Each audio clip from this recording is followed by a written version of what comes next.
I honestly don't know. Antigone. It was kind of depressing. I'm so happy I can speak.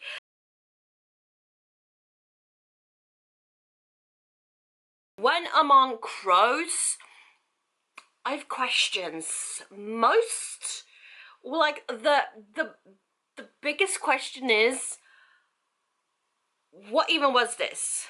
Or rather, what was this supposed to be? Because I don't know. I really don't know.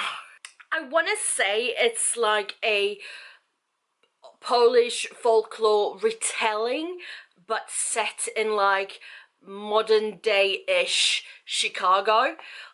And I guess, but I don't know what the story was supposed to be. I mean, it's a very, very short story. I mean, my finger is almost thicker than it, and my fingers aren't that big. 165 pages. 165 pages that gave me absolutely nothing. Now, listen. I like Veronica Roth. I like Veronica Roth. I like her stories. I definitely like The Virgin, even though it's not the perfect story. There are faults in it. There's loads of faults, but it's this brilliant dystopian world, which, like, it asks questions of society and so on and so forth. But I don't know what this is supposed to do, except it's like a writing project that just happens to be published in very short formats. I mean, props for my library for getting like sprayed edges. I don't know if you can tell, but they are yellow sprayed edges. Fun times. That doesn't happen a lot. No. Also, I don't like this hair. But besides the point, I don't know. I honestly don't know. Someone tell me, because I don't know. I didn't like it, but I didn't hate it. But I definitely didn't like it. I don't know what it was supposed to do. It did nothing. But it was a very fast read, so yay. If I'm doing page counts, I mean, yes, I'm counting all of them. Yeah. Anyway. Yeah. Okay, so Arch-Conspirator. It's basically a short story, also sprayed edges, very neon yellow. I don't know about that one, but it is basically a sci-fi short story retelling of Antigone in space, which is the sci-fi part. So I mean the Greeks and all that I very much enjoy, but I'm not really like familiar with Antigone's whole story. It's vaguely familiar at some points, but basic gist of it, it's not one I've read or heard about a lot. Basic summarization of my knowledge of Antigone, whose name I actually want to pronounce Antigone always, because that's how it's spelled, but as one word. Antigone. I don't know. Going into the book, the short story, it was kind of depressing. And once I kind of like got the way of the land, as it were, like a familiarized blah blah blah blah, like I got familiar with the setting and the characters, and then actually remembered what like the sum of the story is. I knew what was happening, basically. Once again, I do question if it was strictly necessary. I did enjoy this one more than when what was it called? When something crows? What's the name of it? When Among Crows, that was the name. Yeah, I did enjoy this one more, but I also did I actually need to read it? Maybe not. but short and sweet. I mean, interesting take, definitely.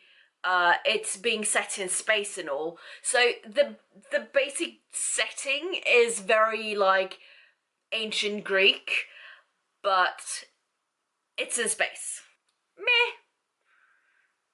But fast and easy read, I guess. If you want to add a book to your reading goal, it's very short. It's very, very short. I can check. Let's see. Let's check the page numbers. 134 pages, so you know, fast. Very fast. Yes. So, Poster Girl. How to best explain this book? So we follow a girl called Sonia, and Sonia was, well, the poster girl as depicted on the cover and the title of the book. Now, what was she the poster girl of? Well, before this book takes place, there was a thing called the delegation, which was basically what the society was. So you would get like an implant in your eye, which would basically just keep an eye, like the government to keep an eye on you, as well as for you to like live by certain rules and standards. And whatever you did, if you did something right, if you did something wrong, you would get points or deduct points, and with these points you could like buy stuff and you know, spend. You were supposed to be living a certain way. That's the basic gist of it. However, the delegation fell, and anyone who was still loyal to the delegation was thrown into jail, basically. They were thrown into this place called the Aperture, if I am like pronouncing it correctly. I'm so happy I can speak. Aperture, which is basically a prison on the outskirts of, well, society. In the Aperture was, let's say, so it's basically, the prison is basically its own little city, its own little hub. However, they're kind of dependent on the outside to whatever the outside will like send in, is what the people in the Aperture in the prison will then have to fight for to begin with, and then that's what they have to live on, and so on. So they don't really get new stuff, they get like garbage. That's the basic gist of the beginning of the book. So we follow Sonia, and Sonia, she's living there, she's a prisoner, let's say. But one day, one of the people from her past, her enemies, one of the people from the outside comes in and asks Sonia to find this missing girl, because the society, the delegation, they had this rule where you were not allowed to have more than one child. There were some people that actually managed to have more than one, like Sonia had a sister and they were both legal children, but there were some people that would have illegal children, as it were, because you were only allowed to have the one. And when these children were found out, they were forcefully taken from them and sent off to a different family. That's basically what we know. And now Sonia is like this guy from the outside. He comes in and he has been like finding children and reuniting them with their rightful families. Now Sonia, she's asked to find this girl, and here's where I'm like, but why? Why are you asking her for help to find this missing girl? Because Sonia she's been in this prison for 10 years. The society, the city outside has vastly changed since she was living there. So, I mean, yes, she can sort of find her way around, but she doesn't know how things work anymore. So it's like, why are you asking Sonia? Because how does this make sense? how does this make sense? We do find out why Sonia finally agrees to do it, and it's not for her freedom, let's say, because the thing that she's told is basically, you find this girl and you will get your freedom from this prison, and it's not the reason she actually does it. Spoiler, turns out this missing girl is actually one Sonia herself let the government know, the authorities know, that was a illegal child in this family. So she's the reason this girl is missing in the first place. So we get why Sonia says yes, because she wants to put things right. She's like had this in the back of her mind. Again, why is Sonia being asked in the first place? It doesn't make any sense. The reasoning doesn't make any sense. This is where I got my, like, I got a bit stuck on that point, not gonna lie. We do follow along Sonia as she like investigates on the outside, and then at night she gets like a temporary leave every day, so she goes to the gates and she's allowed to go look for this girl, and then she has to come back to her place of living in the prison. So it's basically this dystopian world, but not as interesting as before. Meaning Divergent. That world was more interesting. Also weird, but still more interesting than this. I feel the concept is a good one. It's an interesting like showing, because we're not going through this dystopian world when it was at its high peak.